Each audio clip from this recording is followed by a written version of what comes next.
अस्सलामु अलैकुम वरहमतुल्लाहि वबरकातुहू। मैं आपका भाई अबू तलहा दहाक आप सबका मैं इस्तक़बाल करता हूँ।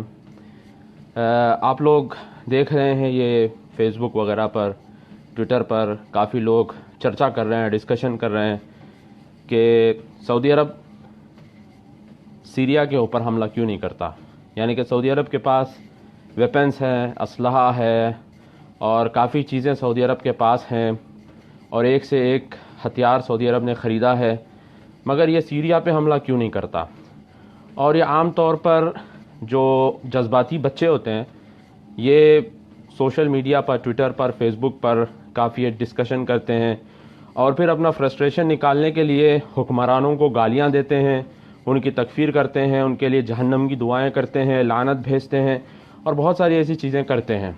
तो मेरे भाइयों, एक चीज़ यहाँ पर समझने की है हमको, वो ये है कि किसी भी मुल्क में घुसना और हमला करना इतना आसान नहीं है। काफ़ी पॉलिसियाँ होती हैं, काफ़ी जो है रूल्स एंड रेगुलेशंस होती हैं।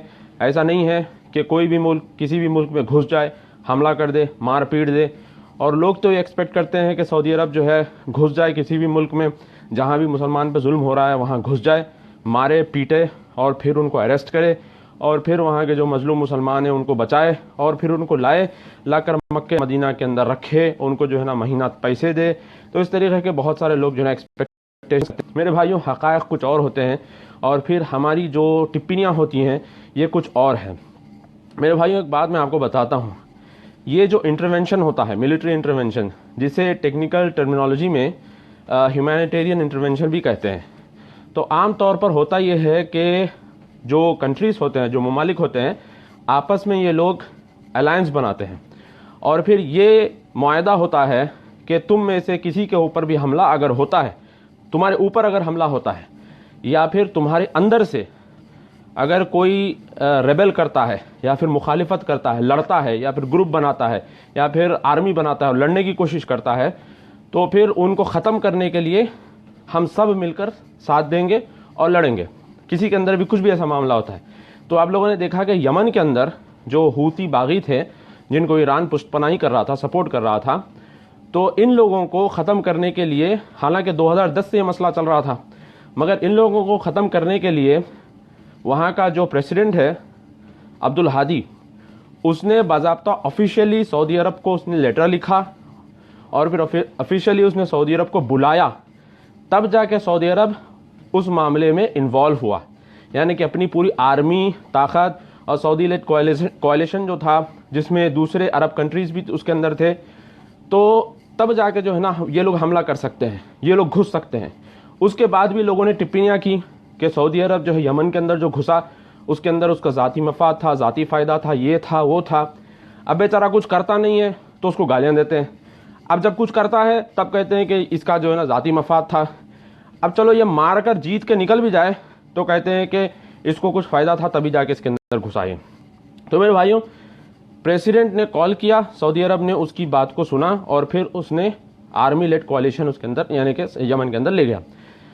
अब रही बात सीरिया की। अब सीरिया का जो कोalition है और अलायंस जो है ये रशिया और ईरान के साथ है और रशिया और ईरान के साथ ये मिला हुआ है सीरिया। और फिर इसका जो अंदरूनी मामला था, ये काफ़ी जो है ना हिस्ट्री है इसके पीछे। 2011 में जो हुआ था, वहाँ पर इन लोगों ने चंद स्कूल के बच्चों को पकड़ा और मारपीट की उन लोगों को और फिर उनको डिटेन किया, उनके माँ बाप को जलील किया और माँ बाप बड़े गुस्से में आ गए। उसके बाद जो है ना ये चीज़ें बाहर निकली और फिर जो है ना वहाँ पे रेवोल्यूशन शुरू हो गया सीरिया के अंदर और फिर कत्ल व गारतगिरी का सिलसिला शुरू हो गया। और ये ईरान, हिजबुल्लाह और ये लेबनान की जो छोटी छोटी शिया तंजीमें हैं और इसी तरीके से ये जो मुख्तलिफ़ जगहों की शिया तंजीमें हैं, सब इकट्ठा एक जगह जमा हो गई।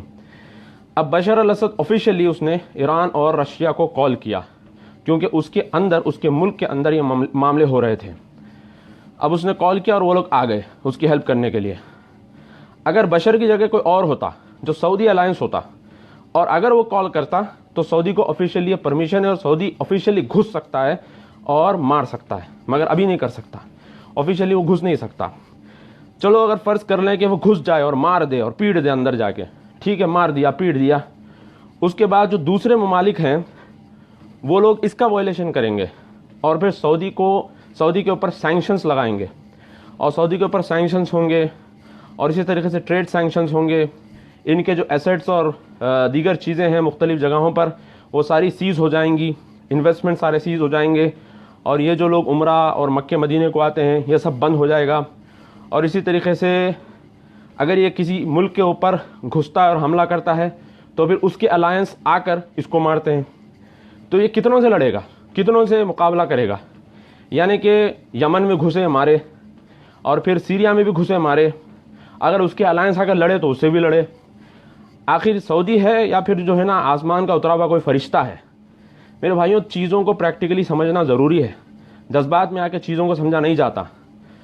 बेशक सऊदी के अंदर कोताहियाँ हैं, मगर हम इससे मोहब्बत इसलिए करते हैं, हमारा कोई ज़ाती फ़ायदा, ज़ाती मफाद नहीं है इसके अंदर।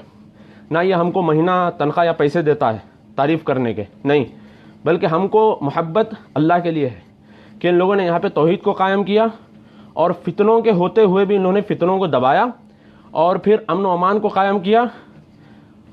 ऊपर इराक़ के करीब भी इनकी जंग हो रही है, नीचे यमन के करीब भी इनकी जंग हो रही है, उसके बावजूद भी आप देखें कि रोटी का दाम 1 रियाल ही है, और जो दाम आमतौर पे हुआ करते थे वही है। लोग अल्हम्दुलिल्लाह सुकून से अंदर रह रहे हैं। तो मेरे भाइयों, इन चीज़ों को समझना बहुत ज़रूरी है कि आप चाहते हैं कि हर जगह लड़ाई दंगा हो जाए, ऐसा नहीं हो सकता मेरे भाइयों। काफ़ी चीज़ों को सोच समझ के किया जाता है, जज्बात से फ़ैसले नहीं लिए जाते। यही मैं आप लोगों को बताना चाह रहा था कि जो लोग गाली गलौज कर रहे हैं, इन लोगों को सोचना चाहिए कि ये चीज़ें प्रैक्टिकल नहीं हैं। अगर ऐसा सोचें तो फिर आप अंदाज़ा लगाइए कि इंडिया में जो इतना कुछ हुआ, गुजरात में, आसाम में, तो इंडिया के भी इतने हज़ारों लाखों के मुसलमान थे, कुछ कर सके? कुछ नहीं कर सके। हमारे बड़े बड़े सियासतदान भी हैं इंडिया में जो बड़ी बड़ी बातें करते हैं, दावे करते हैं, वो लोग कुछ कर सके? कुछ नहीं कर सके। तो मेरे भाइयों, हर एक की एक हद होती है, एक लिमिट होती है, वहाँ तक ही वो कर सकते हैं। उसके आगे अगर वो करने जाएं तो फिर दूसरों के लिए प्रॉब्लम होता है, दूसरे मुसलमानों की जानों का मसला हो सकता है। तो काफ़ी चीज़ों को देख के किया जाता है मेरे भाइयों, जज्बात में फ़ैसले नहीं लिए जाते।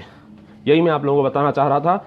अल्लाह ताला से हम दुआ करते हैं कि हमारे जो मज़लूम मुसलमान हलब में और एलेपो में हैं, अल्लाह ताला उनकी मदद करे, और ये शिया राफदी ईरानी खबीस, ये जो मजूसी मुसलमानों का खून पी रहे हैं, अल्लाह ताला इनके साजिशों को इनके ऊपर ही डाल दे। और ये जो प्लान बना रहे हैं कि इनका मेहदी आएगा, इनका मेहदी कोई नहीं बल्कि इनका मेहदी दज्जाल है इनकी किताबों के हिसाब से। तो ये जो प्लानिंग कर रहे हैं, अल्लाह ताला इनकी प्लानिंग को इनके ऊपर डाल दे, और ये यहूद और ये मजूसी दोनों मिलके मुसलमानों का खात्मा करना चाहते हैं, अल्लाह ताला इनका खात्मा कर दे। अस्सलामु अलैकुम वरहमतुल्लाहि वबरकातुहू।